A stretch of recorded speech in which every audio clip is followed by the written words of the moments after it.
Welcome back to the Compound Podcast. This is episode 200. 200. It is big 200. That's incredible. Congratulations to you guys. Congratulations, Tom. You haven't been with us for all of them, but still congratulations. Congratulations. My phone won't stop going off. Congratulations to all of you. Big 200. Presented by Connect Roasters. ConnectRoasters.com. Go to ConnectRoasters.com to try their incredible coffee. We have code Compound Club. Nope. Yes. Code Compound Club. I can get it right. Episode 200. Compound Club for 25% off your first home run club shipment. Coffee right to your door every month. 1 bag, 2 bags, whatever you want. And code Compound 15 for 15% off site wide. About 10 bags. ConnectRoasters.com. What? Sorry, I should not have interrupted. I know you have a tough time getting through there. No, I don't. You said 1 bag, 2 bags. I said, what about 10 bags? You could do 10. You could do 10 right to your door.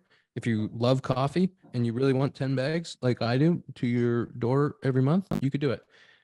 ConnectRoasters.com. Episode 200, here's what we're doing. Here's the run of show. We are doing questions from Tom. Do we have some fans too? We have guests. So we have I think it's mostly fans. No, it's about a mix. I think we got a mix in there. Our ex-guests hate us. Former guests, fans asking questions to us for episode 200. We're going to answer them. We're going to give our honest thoughts, honest feedback, and we're going to celebrate the fans and the guests that help us get to 200 episodes. Fire it off, Tom. All right. Real quick, Ian, do you want to touch on Blake Snell signing? Yes or no? Signed with the Gigantes. 2 years, $62 million. Just now? Yeah. Oh, you didn't know that? I guess 10 minutes. Well, I've been in a flurry. That's why I just didn't know if we should touch on that real quick. Okay. News to me. Blake Snell signs with the Giants. 2 years, 66. Good for him. 66. But also crazy that a 2-time Cy Young winner coming off a Cy Young performance as a 2-year deal. Is there an opt-out after the first year? Yes, there is an opt-out. Okay. I just want to say that's less money per year. I don't know how this thing is structured, but that's less money per year and less total dollars than Wheeler just signed, then Scherzer signed, and then Verlander signed. How is that possible? Which one of them won a Cy Young last year? Tough. I think Verlander was coming off a Cy Young when he signed that. So fair. Is the opt-out just like teams saying do it again and then we'll reconsider, or what? I think it's just teams refuse to make offers that these guys wanted. So they're like, all right, well, I'll get a shit ton this year. And if it doesn't go my way, then I'll go back another year and still make a shit ton. And then hopefully we go from there. Would you agree with that, Ian? Yes. Tom, hit the first question. Congrats to Blake Snell. All right, first question. This is a fan question. So we start with the fan question. We have a couple fan questions throughout. Hi, guys. This is Anna Davila and Josh Gross. Congrats on 200 episodes. We have been full-time RVing about as long as you've been podcasting. My boyfriend introduced me to your podcast and baseball, and I love hearing all the inside baseball stuff. Dakota, since you're in Seattle, you need to check out Olympic National Park. It's amazing. Yes, ma'am. So I have a question, and my boyfriend has a question. So my question is, I recently read the famous baseball book, Ball 4, and I loved it. Who would you like in baseball today to write a tell-all memoir? And my boyfriend would like to know if any of you would ever consider being a Savannah Banana. Thanks again for your fantastic content. Here's to another 200 episodes. I have a great answer to that second one. Would you be a Savannah Banana? I was offered it. What? Shut up. And I said no. You were offered? I know the head coach. He was our assistant coach back in summer ball in 2015, and he reached out to see if I was interested, and I said no. And then they reached out to me about coaching on the team, and I said no. You never considered for 1 second? No, I considered it. Like, I thought about it, and I'm not interested in, I don't know how to say it without it sounding like mean, and I don't mean it in a mean way, but like, it's not baseball to me. Like, I'm not playing baseball. Like, you're putting on a show. Is that fair? Would you agree with Yeah. that? Like, I feel like That's you're fair. putting on like an experience. I mean, dude, they sell out. Which Oh, is no, they cool, play but, at sick I agree, places. Dakota. I totally agree. The players make really good money. They play at big league ballparks. They play at really cool spots. Like, it'd be awesome, but I'm like, I'm not playing baseball. Like, I'm kind of doing like a show. Like, I'm putting on a show for people. You're saying that you wouldn't want to twerk on the mound? No, I would not. That's what I mean. I was just like, I appreciate it, man, but I don't think it's for me. Who would you want to write a tell-all book? Real quick, would either of you do it? Ian, don't think so. definitely not. I don't think so. I don't think I have the personality to do it. No. I mean, Dakota, I think if out of the three people here, you're the most likely Savannah For Banana. sure. I would love to see Ian on the Savannah Bananas. People would pay millions. Boy. Tell-all book. Sorry. Who would you want to write a tell-all book? I'll go first. Okay.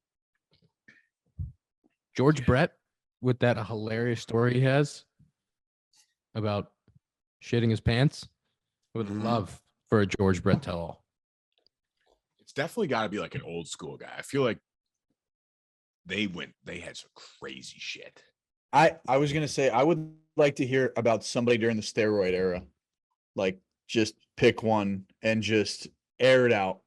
Everything going on. Because, like, there's been people coming out and say, like, I mean, you look to your left and your right in your locker room and you're like, I mean, if these guys are doing it and we're competing, like, I'd be doing myself a disservice to not do it, you know? And, like, when was the first time they saw it? What if they did it? Like, were they scared? Were they excited? I think that was such an interesting time in baseball. For sure. I feel like I was going to say the Mets in the 80s, but I feel like they've kind of like already. Yeah. I mean, same thing with the steroids. Like, there's been documentaries and stuff on it. But I agree. What player, though? I got a good one. I think former guest Sean Casey. I think Sean Casey could write a really good, especially if he was really honest. He's got all those funny stories.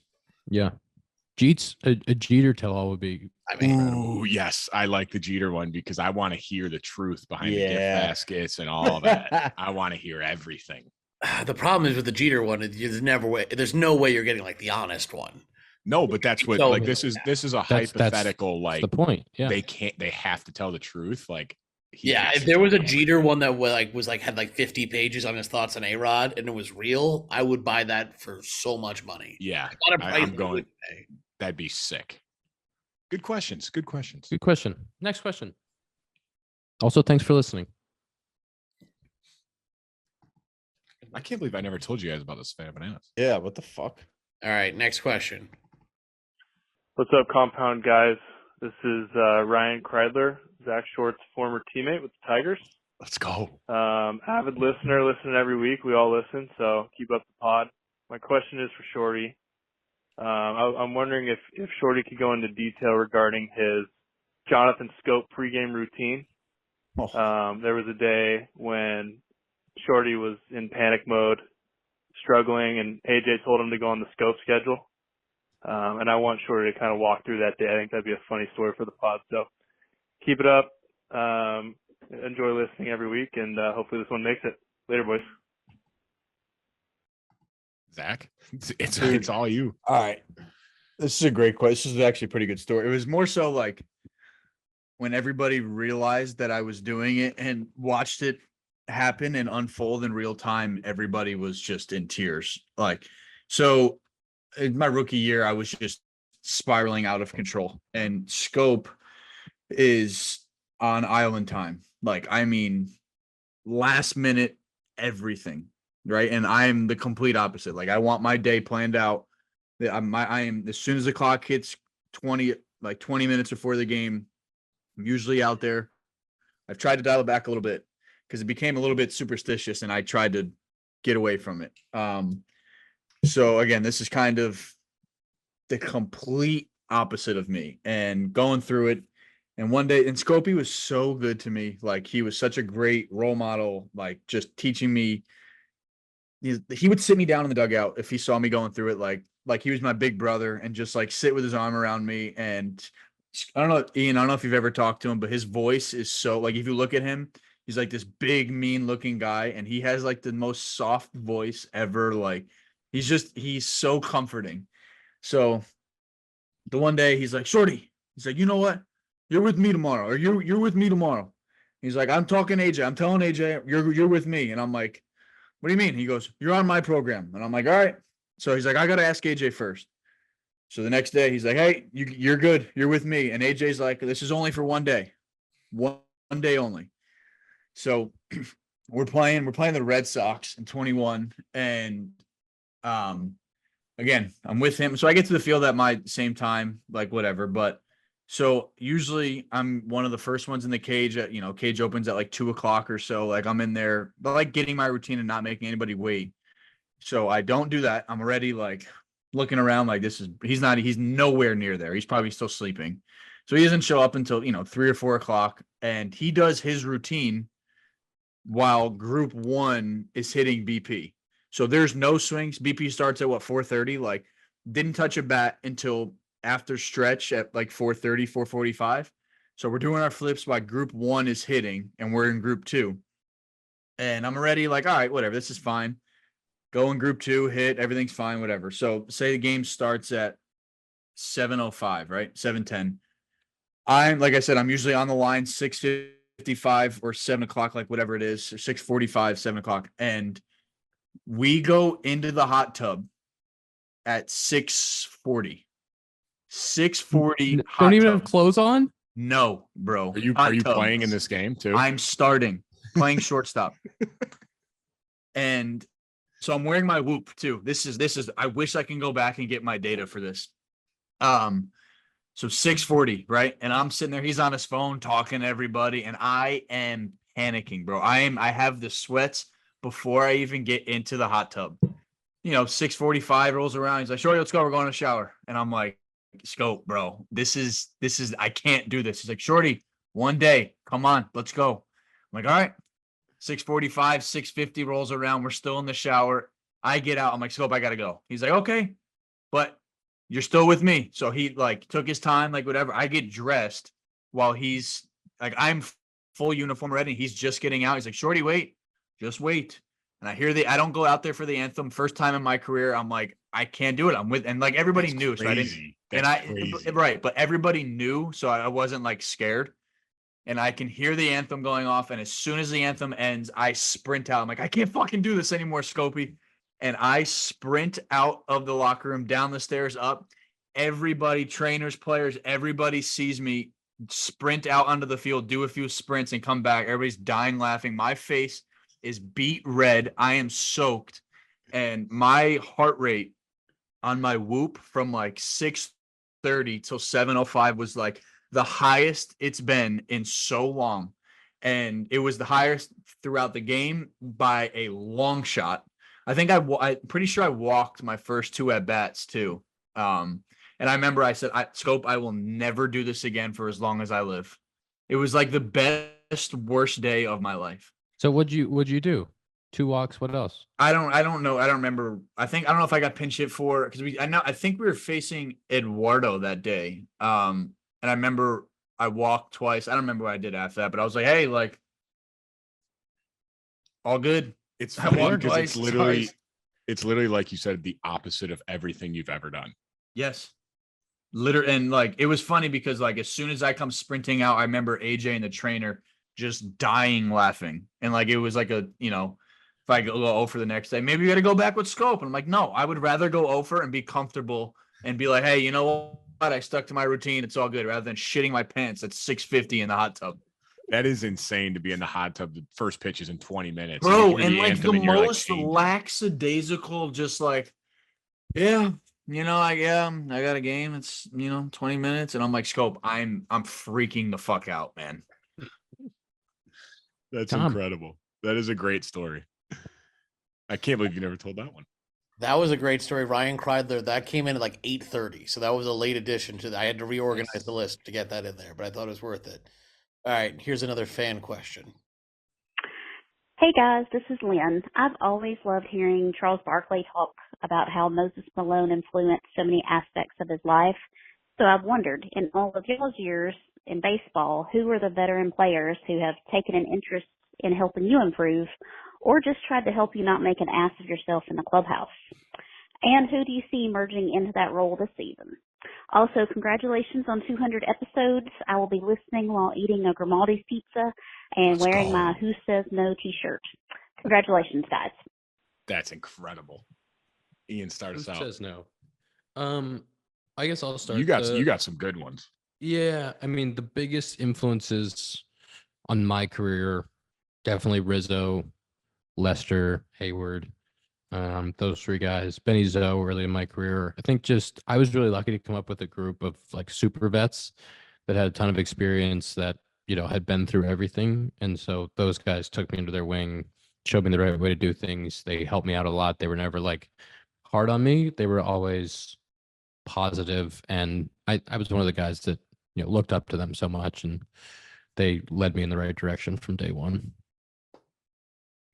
Dakota, we got lucky too, like our first camps or even coming to the minor leagues, like the Cubs system and the big leagues was so at such a high level. And like being around camp and just kind of watching those teams, go about their business was honestly, like an experience in itself. But, and like even in AAA, like Ian would still get there pretty early, after, being in the big leagues for 2 years. Like Jim Adducci was huge that year in AAA. I was like, hey, like this is what you do. Even Taylor Davis, watching him do his thing. Like, Damn, hey, you're taking my answers. Like this is what you do. This is how you act. This is how you dress. You're not in the 40 man. You haven't have much time in AAA. Like you're there first. You're in the cage first. Like when you're in camp, you get there before Chris Bryant gets there. And then when I got to the big leagues, Robbie Grossman was definitely the biggest influence on me. Like, he was so old school too, where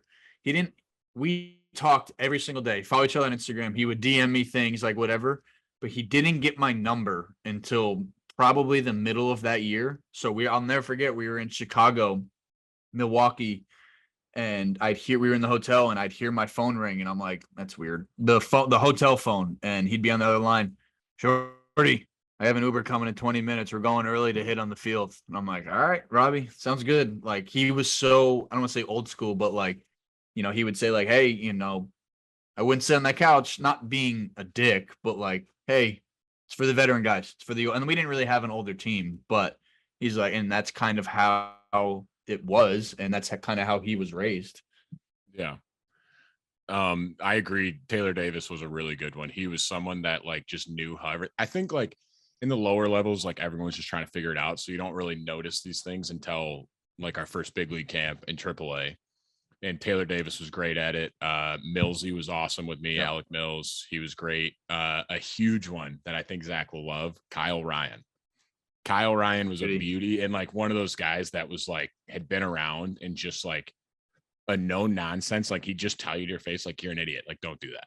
Yep. But like you need that sometimes. And like there's so many guys in all the years in AAA that were like good influences that had showtime, and they're like, this is what you do, this is what you don't do. Like Dylan Maples told me, he goes, I wore shorts one time on the road and got lit up for it. He's like, so don't ever do that if you go to the show. So like there was just plenty of guys that helped us out along the way, just with those little nuances that we didn't know coming up. I think that's going away in AAA.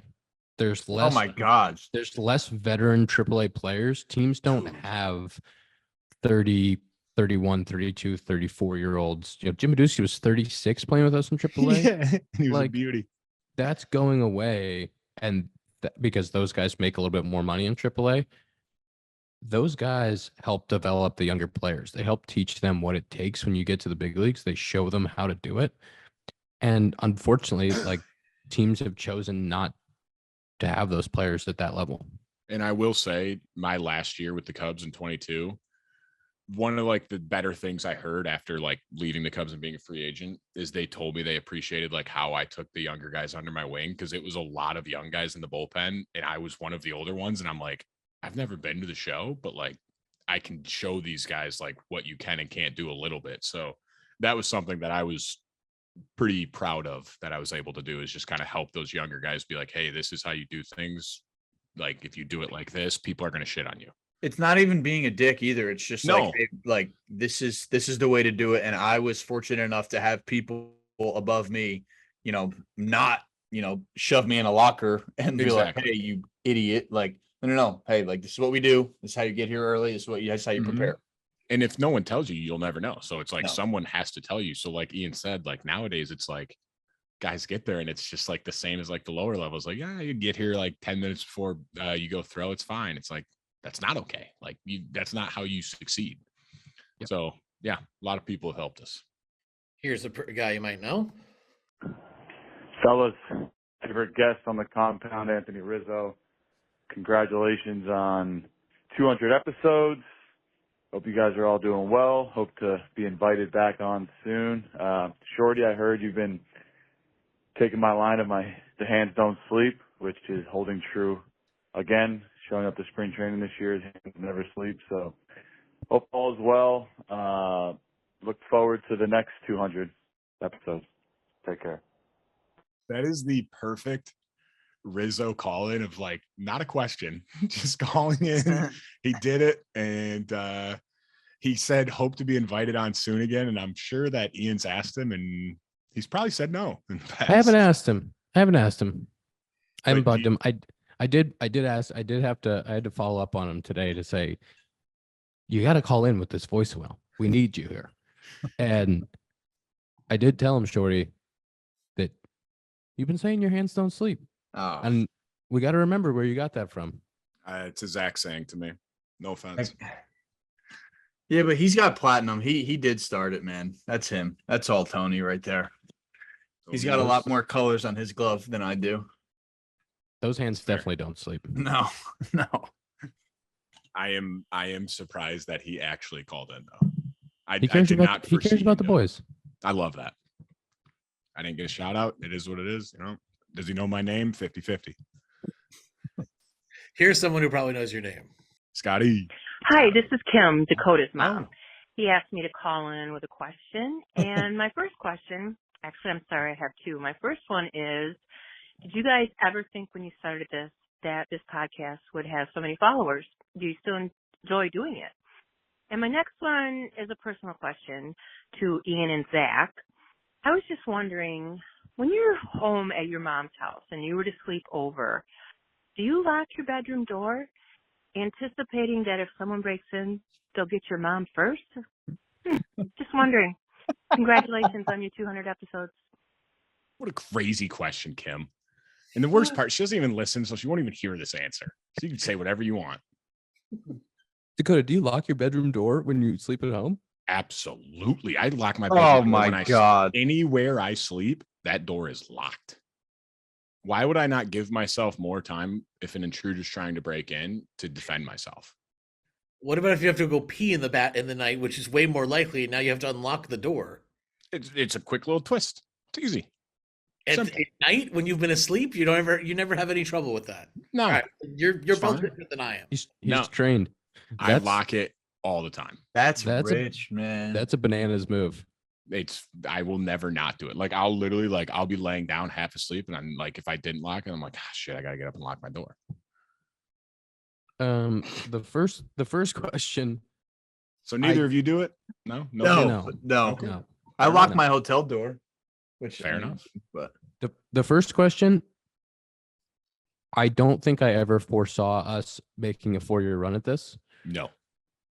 But I do enjoy it very much. I enjoy getting to talk to you guys once a week and catch up. And the amount of people that enjoy listening to this podcast is pretty incredible. It's insane. Like I said, I had a kid last week in Driveline that goes, yeah, I had my connector oysters this morning. Like he listens. I'm like, just out of nowhere. Like it's all over. And I'm sure you guys get it a ton. Like Ian said, like in the outfield, he'll get it every game. Like they'll say something related to the pod. I definitely didn't see us still going 4 years later either. I'll never forget the day Dakota and I were playing golf and Ian said like, yeah, you can stay here, but we have to start a podcast. And I was like, nobody wants to hear from why? What? Yeah. And at the time it was actually a great idea. And I don't know, Ian, if you came up with it or you got influenced by somebody, but whoever did, that was a great idea because look where we are now. I agree. It is, yeah. I thought it'd be more of we'll do it for COVID and then That'll probably be it, like at the end of the year. That was Nico's program. He had that idea. That's true. Good question, Kim. Nice job, Kim. Yeah, that was a good one. Thanks, Kim. No, I don't lock my door at home. I was going to say I did have to text her like 3 times to call in. Hi, this is Chris from London. It was great to see Ian go yard in London last year, and I'm looking forward to seeing ZS74 do the same this year.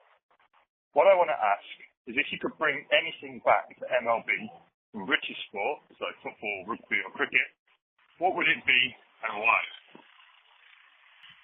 What was the question? I'll go first.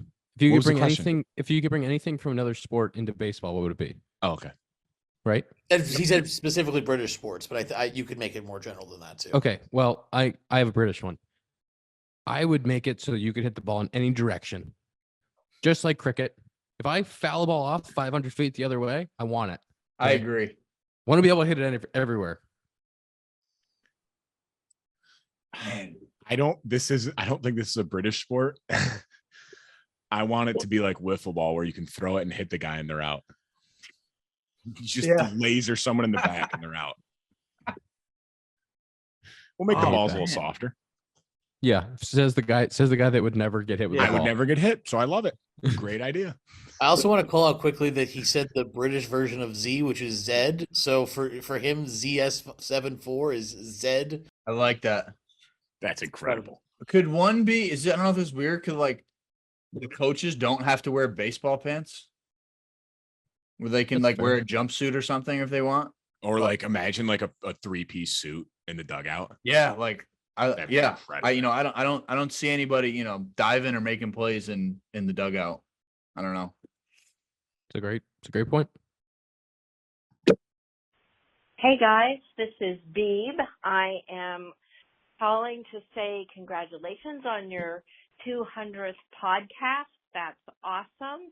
Congratulations to Zach on his engagement and to Dakota on his great new opportunity in Washington. Here's my question. Ian was a kid who really enjoyed breakfast. He could put away the pancakes like nobody else. I know your diets are all mature now. What are your favorite pregame breakfasts? I will listen in. Have a great day. Bye. That was my mother. First off, thank you. I very much so appreciate that. We appreciate that. She's the GOAT. She loved us at your wedding. Loved us. She's a big fan. She's also 5'0". Hey, come on, we're not talking height. Well, we're not. Come on. Could have been as tall as Dakota. I was really, really good at pancakes and waffles as a kid. I mean, I would just crush them like an absurd amount. And now, like if I have one pancake, I'm cashed. Dude, I am still such a pancake guy. I love me some pancakes. But during the season, I'll try to have a few eggs, usually an omelet with some. Why are you looking at me weird? Did Ian say one pancake and he's done? Oh, I'm flabbergasted. Yeah, I mean, one pancake. Grow up. We're almost 30. We're almost. It's a lot of carbs. It's a lot of carbs. Sorry, Zach. I didn't mean to. I was just disgusted. No, it's all good. Usually try to get some protein in there, and then if I'm feeling frisky, if I'm a little hungry, I'll definitely have. It's hard for me to eat a big breakfast on day games. Just everything happens a lot quicker in the morning on day games. But I definitely try to get a lot more protein in there than carbs on day games. Can't have a pancake sitting in your gut before 1:20. Yeah, I'll never finish. I don't finish a pancake. Dakota? I'm gonna go the Scuba Steve route. Breakfast sandwich, eggs, bacon, cheese on a bagel, and then 2 pancakes on the side. You got to throw little pancakes in there, and I always put peanut butter on my pancakes. Ooh, I like that syrup. Delicious. That gets you ready to go. Scuba Steve was the AAA clubby in Iowa, and he would make a mean breakfast. Nasty. He would do it by himself.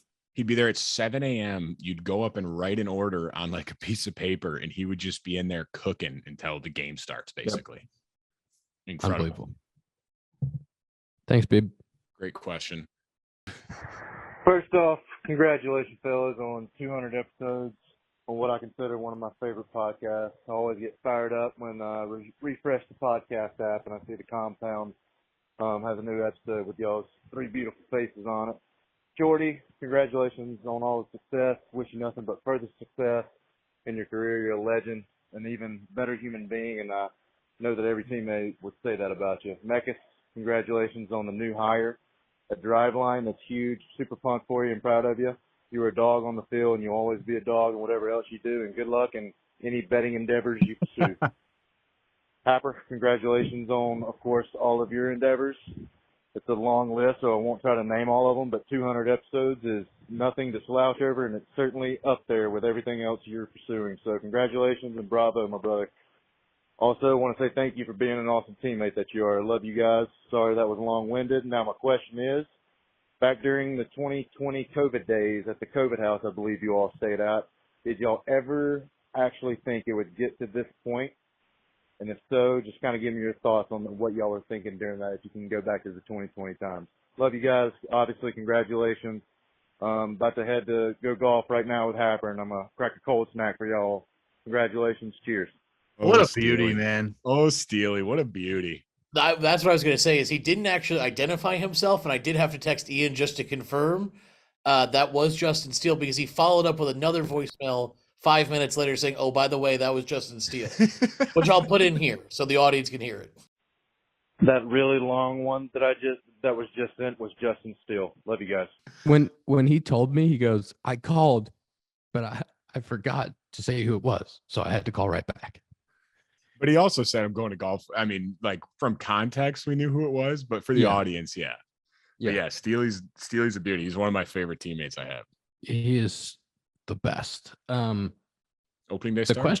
The question though, we already answered, did we think it would get to 200 episodes? But the other part of that was like when it started. I think I've said this before in the pod, but there was nothing going on in the sports landscape or media, so nothing new was coming out. And podcasting was something that I had always thought would be interesting to hear the inside perspective and like show who these people are as teammates, like Chris Bryant, Anthony Rizzo, and like really actually show who the people were instead of the player. And that was the motivation behind it. And to see it come to light and actually happen was pretty cool. It's kind of crazy too, who we've had on over the years. Like a lot of it is Ian Happ connections, but like early on, like we had Jake Johnson, we had Jeff Garland, like Rizzo, Bryant, Jay Hay, Joey Votto, Josh Donaldson, Lester. You had to get your boy in there. Come on. Scotty F. Ross. Ever heard of him? Scotty F. Ross. I mean, yeah, Votto, like some big names. Yeah, just a crazy list of people. Piven, like just the people that like actually wanted to be a part of it. And like there's people now that we still haven't got to because it's hard to coordinate guests and do it, but like people enjoy coming on and talking, and that's the coolest part of this. Well, I think, sorry, Zach, I'll give you a chance in a second. No, you guys are hitting the nail on the head.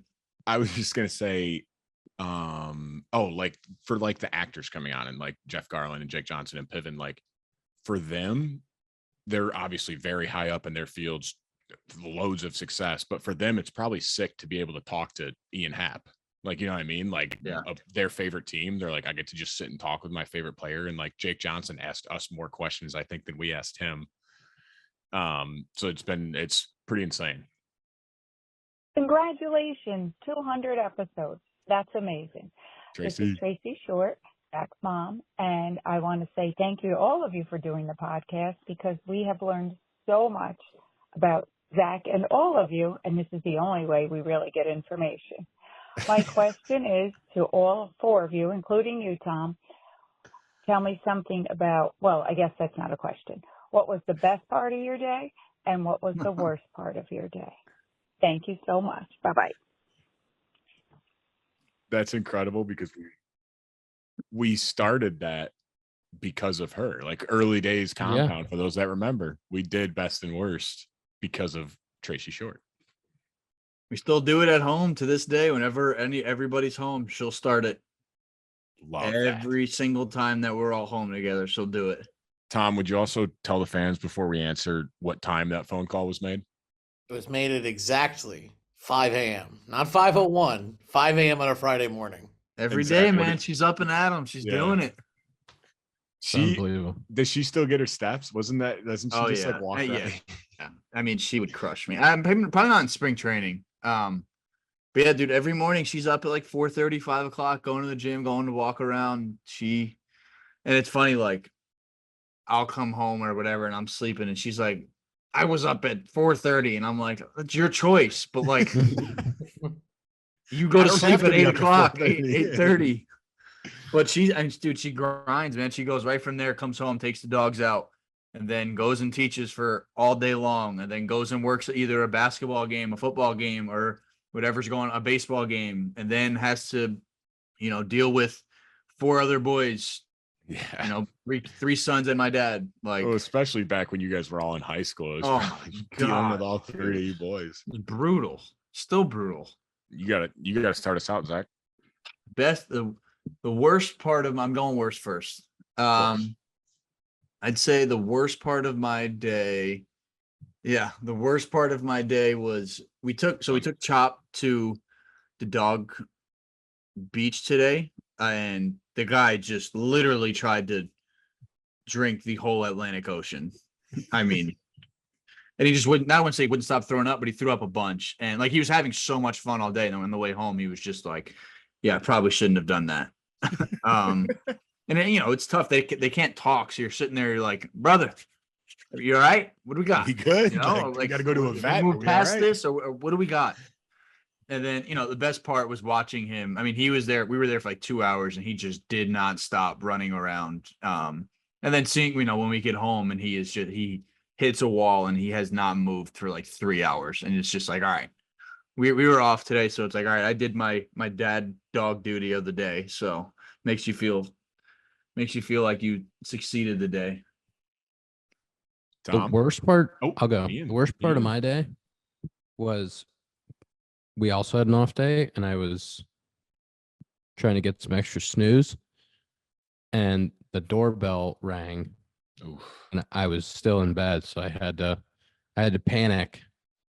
And I'm here solo, so I had to panic and like run out and answer the door. That was the word. That was a tough way for my day to start. Didn't love that. What time was that at? It better be a good time. I'm curious how late you're sleeping in. 7. All right, that's early. Yeah, that's early. And the everything all right? And that would have scared the shit out of me. Yeah. No, I knew what the reason was. So once it processed, and then I figured it out. The best part of my day. My brother and his wife just got in, so got some company, got some people here. So it's best part. Yeah, Chris. I thought you were gonna say golfing, but that's fair. Tom. I don't really have a worst part of my day. I don't know. Everything was fine today. Hey, in the short household, that's a cop-out answer, and that won't fly. I was gonna ask you. I was like, does Mrs. Short allow that? All right. Can't do it. I went to Chick-fil-A to get a drink before this episode, and I ordered it on the app. And I was like, then when I got there was nobody in line. I was like, I should have just walked up because it's right around the corner from our office.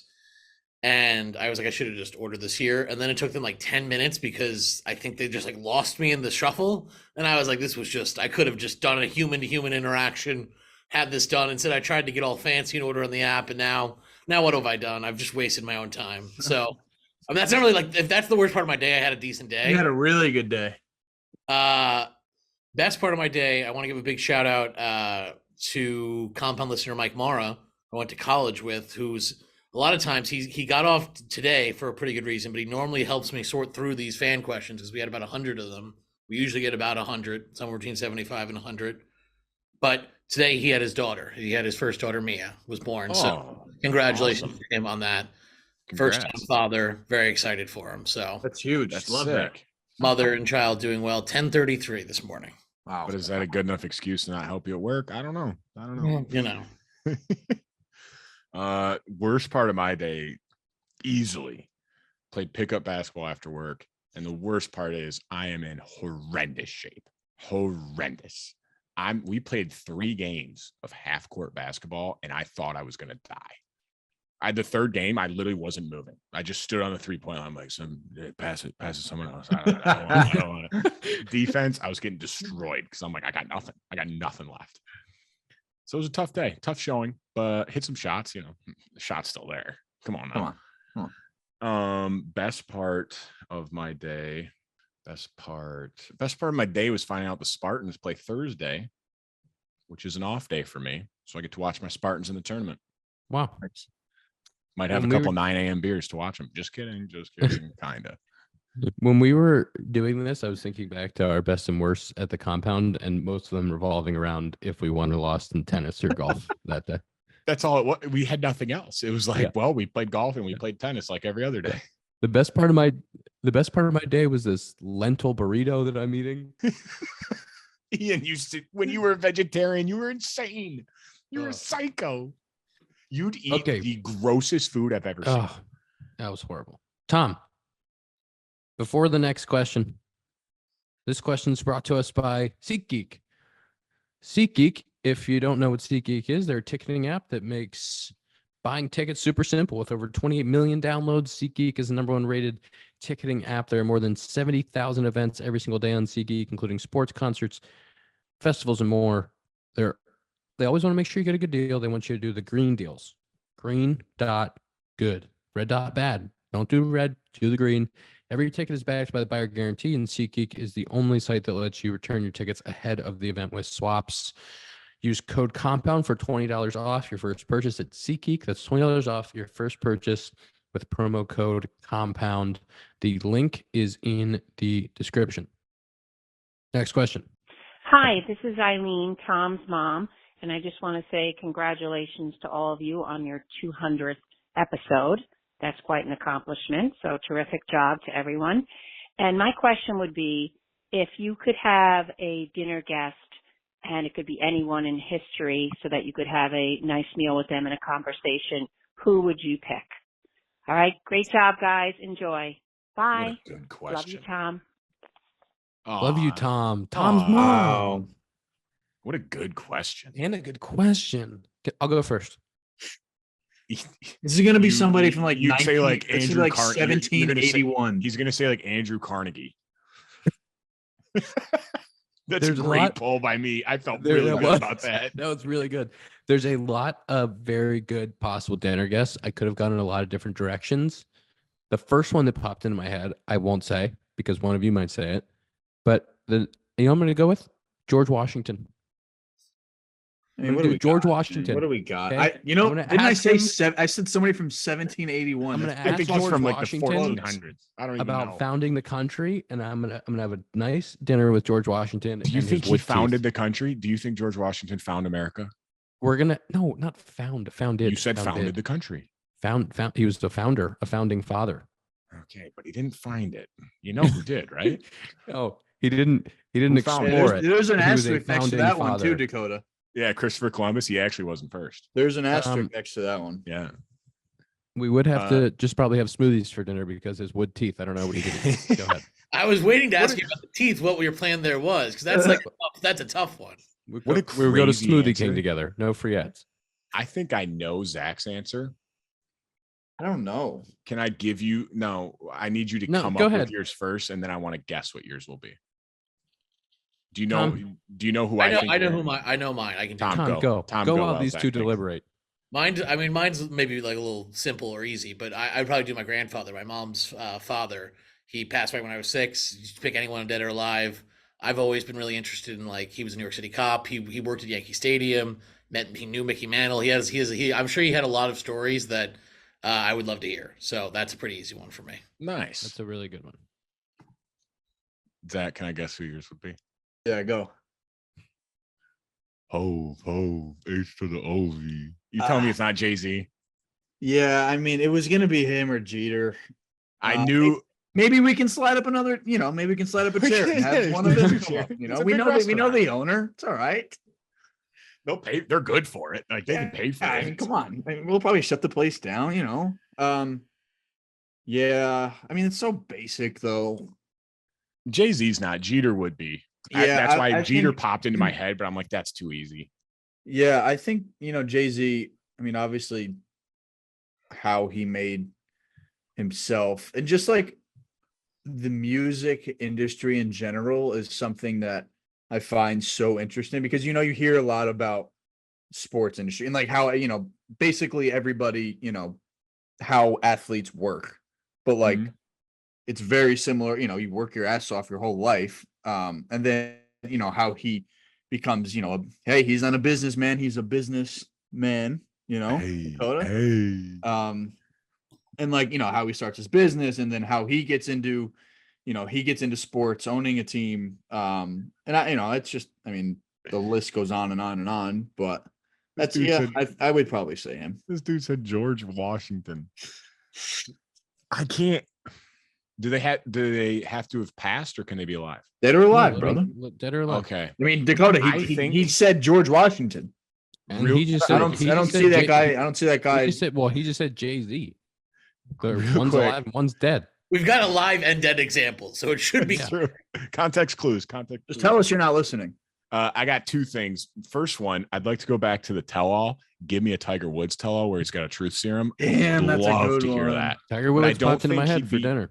I don't think he'd be that entertaining for dinner. Like, I feel like I'd be uncomfortable. I feel like he's kind of awkward. Yeah, I can get behind that. I think who would be a great dinner guest that would just be hilarious would be Vince Vaughn. I think I'd love to have dinner with Vince Vaughn. He's a Cub fan. That's what I mean. Like, I think that'd be a very entertaining dinner. I don't really have anyone. I've actually met Vince Vaughn in the clubhouse. We're boys. Get him on. I don't really have anyone. This is another one. Zach will agree with me. I'd sneaky love to have dinner with like Big Cat. Like, I think that'd be incredible. I don't have anyone like in history that really interests me. I'm like, I don't know, Napoleon. Like, what would I talk to? Hey man, that was pretty crazy, huh? Shit was nuts back then. Like, we got the Apple Pro Vision. Like, you can put on this fake thing where you see something else when you're in real life. Like, what? Imagine showing that to like Benjamin Franklin. That's what I'm saying. Like, brother, I can tell this light turn on and off. Like, hey, remember when you guys took shits in bowls and someone had to go empty out your shit bowls? Like, that was nuts. Like, we just press a button and it flushes and goes wherever. I don't even know where it goes. You know what I mean? Like, that's crazy. That's fucking great. I hope people listen until now. Like, hey man, the Black Plague, that shit was nuts, huh? Like, sorry to hear about that. But you made it. You passed. You got through. You're sicko. But Vince Vaughn, final answer. Thank you. Tom, Thank you. About dodgeball. I think the next question's fitting now based on what Dakota just did. How's it going, fellas? My name is Adam. I am a diehard Cubs fan and loyal Compound listener. I'm also a stand-up comedian. So my question is, if Dakota, Zach, and Ian each had to do a stand-up set, who would kill the hardest and who would bomb the worst? All right, thanks, guys. I think Dakota would be the best. I don't know. We just saw Dakota basically just do a stand-up routine for 2 minutes. That would be a good bit about shitting in buckets. So, but the thing is, I get really nervous. Like, I'd be super nervous. So I think I'd be like uncomfortable to listen to. And Dakota like, would get on stage and be like, "You guys ever hear about this medieval times? It's crazy." That shit was crazy. They were putting shit in the streets. There was poop in the streets. You open your window, look up. Ah, shit. I don't know. I don't think I would do well. It's not in my bag. I think Zach would be the worst. Yeah, that's not in my bag. Hey, Ian, I don't see you going up there and flourishing. But I think Zach would be funnier than Ian, but I think Ian would be more comfortable. Like, Ian would be fine. Like, he could do it. Like, he wouldn't be uncomfortable. Like, I'd be nervous. Zach would be nervous. Like, I think Ian doesn't have the funny bone as much as us. That's the nicest way I could think to say it. Offensive. You're not really a jokester. You're not a jokester. I'm a prankster. It's what I do. But no, I think I'd probably be the best, but I wouldn't like it. Like, I have no interest. That would scare the shit out of me. Into a bucket. For the record, I really want to do it, and I may do it. I want to do it in New York. Tom, go, please. I will go. How will you're gonna go? I will go and watch. Okay, I'll text you when it's happening. I will 100% go and watch. Okay. Tom, if you're gonna do it, take that take that shit bucket routine with you because that's pretty No, good. yeah, you're good to have that. That's all you. right, You can use it. You're welcome. Let me know if you need any material. God, I hope that hits. We got 2 left. I got 2 left. Oh, we got Scotty. I know one of them, and I'm gonna throw up. Listen. Hey, fellas, this is Jake Storielli, top baseball fitness influencer in the world on some charts. Big fan of you guys. Congrats on 200. Just a reminder, one of your guys' biggest episodes in the past 150 or so was with me on it. But I want to represent the Jakes here. And could you guys rank the Jakes that have been on there? I think you guys had Jake Johnson from New Squirrel, Jake Arrieta, Cy Young winner, myself, and actually another F that slightly outperformed mine, I think, was when Happ homered off Jacob deGrom. So if you could rank the 4 Jakes, that would be great. Thanks, guys. Did you say I did not have him calling on my bingo card. Crazy question from Jake to put himself in a rank group with Jacob deGrom, Jake Johnson, and Jake Arrieta. That's not 3 people I'd be putting myself up against. That's tough. We do appreciate Jake coming on. We appreciate the question from Talking Jake, one of our favorites. If we were going to rank them, let's do it collectively. Let's do a collective ranking. Yeah. I mean, Jake Johnson's my 1. It's not close. I think Jake Johnson has to be 1. It was early on. He was a huge get for us, and he asked us more questions than we asked him. It was actually great. And we're all sitting around crisscross applesauce around one microphone doing it. Yeah. That was crazy. Arrieta was really good too. It's between Arrieta and Talking Jake. Yeah. Guys, he's my boss. I think we can all agree where he slots, and we don't all have to say it out loud, but I think if we all think in our heads, we know where it is. You tell us, Tom. You tell us. I want to hear you say this. Say let's rank. Let's agree they tie, but the tiebreaker is who has more Cy Youngs, and then I think it might go to Jake Arrieta. Just may. That's fair. All right. Talking Jake was a great guest, though. Yeah. Listen, Jake's got a Blitzball MVP. When he wins a Blitzball Cy Young, they can be tied again. Fair. We'll go Arrieta 2, Talking Jake 3, deGrom 4. Because Ian had a homer off him, and he hasn't been on the show. Yeah. He's been on the show. All right, last one, best one. Before the last one, I want to talk about what could make Talking Jake a Cy Young. A pair of Bruce Bolts. Maybe he could get Bruce Bolt game hats for all the boys and put all the boys in Bruce Bolt game hats. Because Bruce Bolt game hats, they got stretch fit unlike any other hat.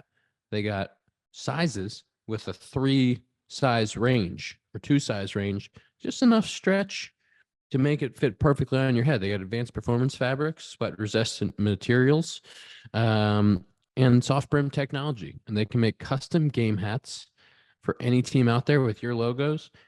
BruceBolt.us to get game hats, custom game hats for your team. Also check out their batting gloves. Zach wears them. I wear them. BruceBolt.us. The last one I did tell, we were waiting for Ian for a minute, and I told Dakota and Zach the length of this one. Ian does not know. Longest voicemail, and it will not surprise him who it's from. Hello, fellows. This is none other than the inventor of the Scotty F. Ross fan question of the week. Just want to say congratulations on the milestone of 200. What a number. Incredible. Continued success for you guys. Is he drunk? It's the pauses. To spit it out. 1, what would you say is the best laugh you've gotten from doing the pod together? I have an answer. For me, at least, I think it was when I had to fill in for Dakota when he couldn't do the pod that one time because he was in Indianapolis and didn't want to wake up his roommate. And he also blamed it on the volleyball dads being in the lobby. I remember that being a very funny subject. That was one of my favorites. I think it might have been my favorite moment. What is your guys' though, if you can think of one off the top of your head? And 2, if you 3 had an off day together somewhere in any city, wherever, and you guys would say, you know what, let's spend the day together. What would it look like? What would we be doing? Would you guys go golfing? Get some coffee, get a dinner? Like, what's an ideal compound off day, group off day? Tom could be there too, obviously. What's an ideal group compound off day look like to you guys? I'll hang up and listen. Love you guys, and keep going. It's just so much unnecessary commentary from himself that is so spot on. That was so good. Zach, you unplugged your mic. You unplugged your mic. Okay, we're episode 200. We've been doing this 200 times. I can't have you unplugging your mic. Now you got to change all this stuff. I'm going to say my favorite moment from the pod.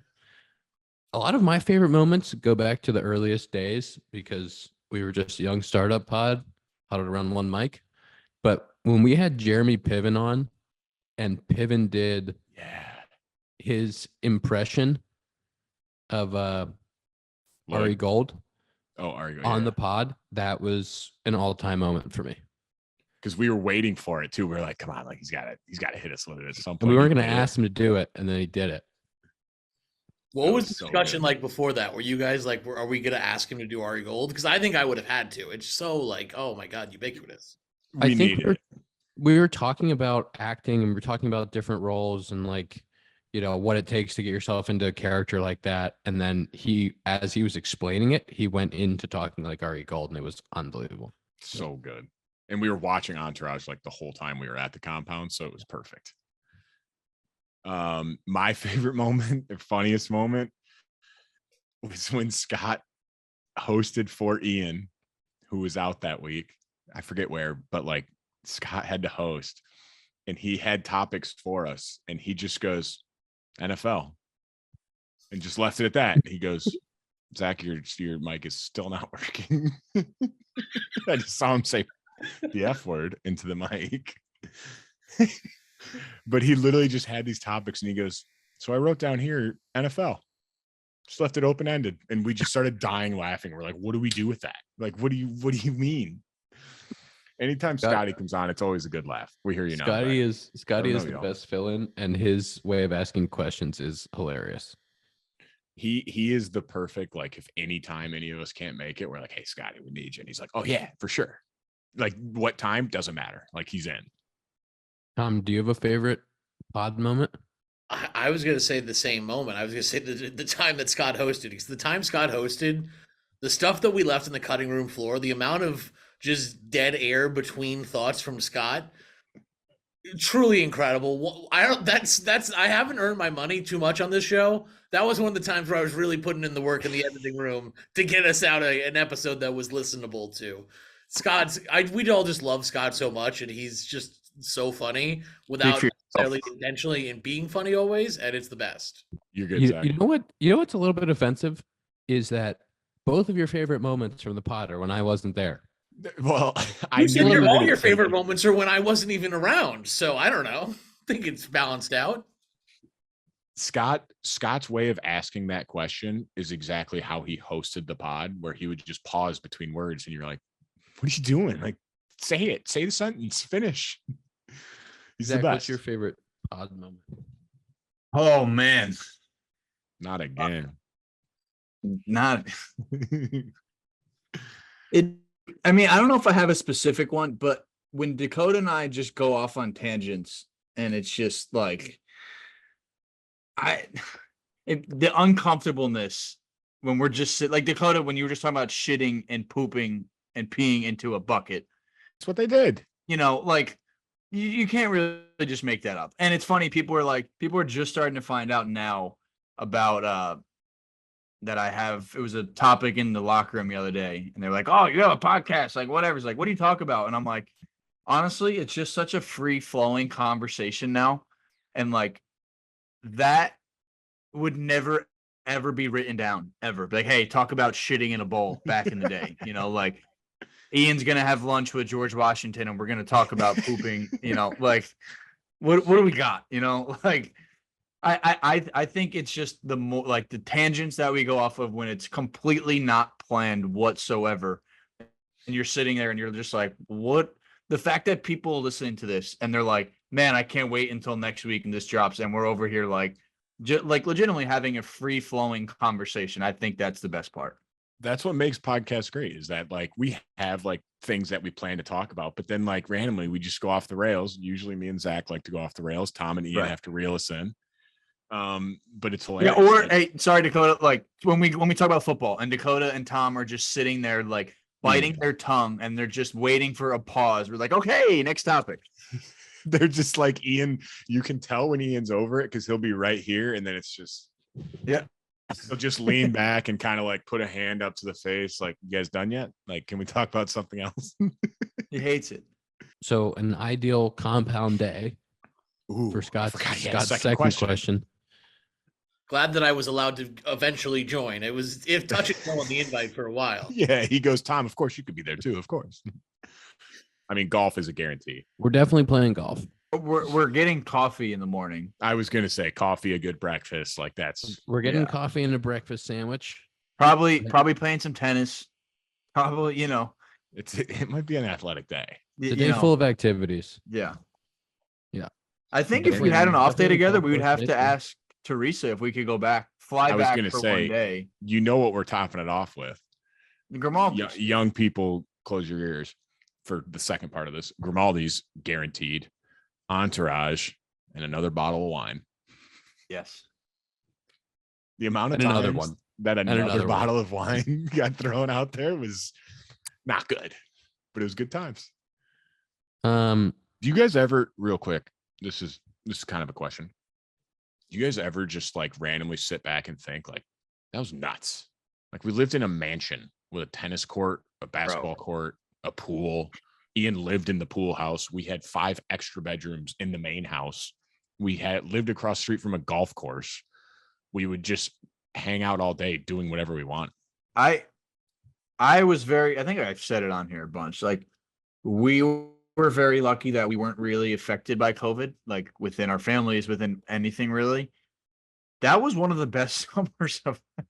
Oh, it was incredible. Like, unbelievable.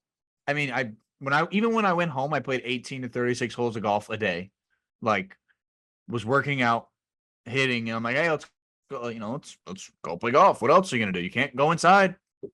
And we didn't get summers. Like, no, that's always a good in point. the summer. I so think we've never had summers. Yes. So we got to actually experience it. And it was we couldn't, I mean, it was not a good time really for anyone, but like we were in the best possible scenario. Right. And we timed it up. We could not have timed it up better. Oh. Yeah. We left like 2 weeks before it started back up, 3 weeks. When we all wanted to kill each other, it was getting 120 degrees. We were like, hey, you know what? Hug us on the way out. I bring it up every time, but there's nothing better than when me and Ian would lose and Ian would just go to the pool house for about an hour and cool down because he was pissed. And we would see him like around dinner time. We're like, okay, we're good. We're all good. So mad. You know what's funny? I told my mom asked me, she's like, what kind of question should I ask? And I was like, you got to ask something about if there was ever close to being a fight or like what would happen, if, and I thought she was going to go that route. Mom, still good question, but there was definitely close to some fights. Yeah. The tennis ones, when you would spike it in somebody's face, was just like, because what was going on, guys? It was close to a fight over tennis. Tom, do you want to lose? Do you want to lose? Nothing else, Tom. It's all we had. It's 4 26 years. I forget 4 years ago. 4 25-year-olds. Nico's 18. Nico was 16. Yeah. And we're together every second of every day. Like, you get sick of each other. It could be your best friend you've ever had in your entire life. You're going to get sick of seeing the same person every single day of every minute. Like, we didn't go anywhere. Like, you couldn't. So like, we would be around each other all day. So it just like little things would just randomly be like, and it'd be funny because like, I don't know about you guys, but then you'd get done like at the end of the day and like you were pissed at someone for something. You think about it, you go, that's so stupid. I was pissed about that. So like, dumb. What the hell? So dumb. But it was great. It was a great time. Tom, was that our last question? That was our last. I mean, I have a couple extras, but I figured on time we're pretty good. I think we're good on time. I think that's good. That's episode 200. We have to do screen time for the people. Don't leave. We could have had time for one more, but Scott took forever asking the question. I was going to say we got a lot of great questions, and we can use them in the future. So you never know. People, that line's still open. If you want to call in, and we may do another mailbag down the line. So thank you for everyone who called in with questions. Sloan is the world's leading manufacturer of commercial plumbing systems. The company is at the forefront of the green building movement and provides smart, sustainable, and hygienic restroom solutions by manufacturing water-efficient products, including flushometers, faucets, sink systems, soap dispensers, and fixtures for commercial, industrial, and institutional markets worldwide. To learn more, visit sloan.com. Screen times. I'm going to have a high time today, boys. Me too. 3 hours, 2 minutes. 5 hours, 5 minutes. 4 hours, 18 minutes. Nice, Tom. 5 hours, 38 minutes. Oh my! Is that last place, Zach? What'd you say? 5-5. Oh my God! Last place. What a loser! A toughie for me, What a boys. loser. I remember. That hurts. This is still just looking back. I remember we when we wouldn't have guests, we didn't know what to talk about, and we'd make who's your top, give us your best starting 9 right now. We would try to come up with a random shit that was maybe they'll like this. I don't know. This could be stupid. There was a lot of ideas being thrown around in the early days. Yeah. Because there was nothing happening. There wasn't it was you'd give an update and it's yeah, we still have nothing. We did try to do some YouTube videos of tennis and opening baseball cards and a couple other things. Those the baseball cards. We tried it all. Thank you everyone for listening, for supporting.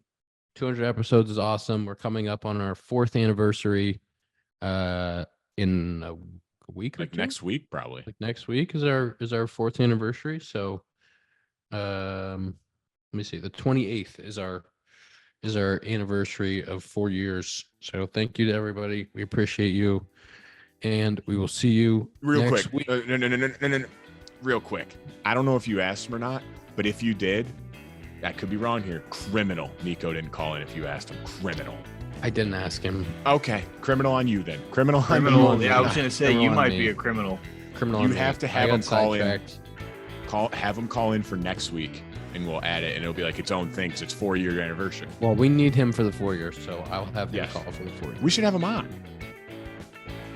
We could. It's even a better idea.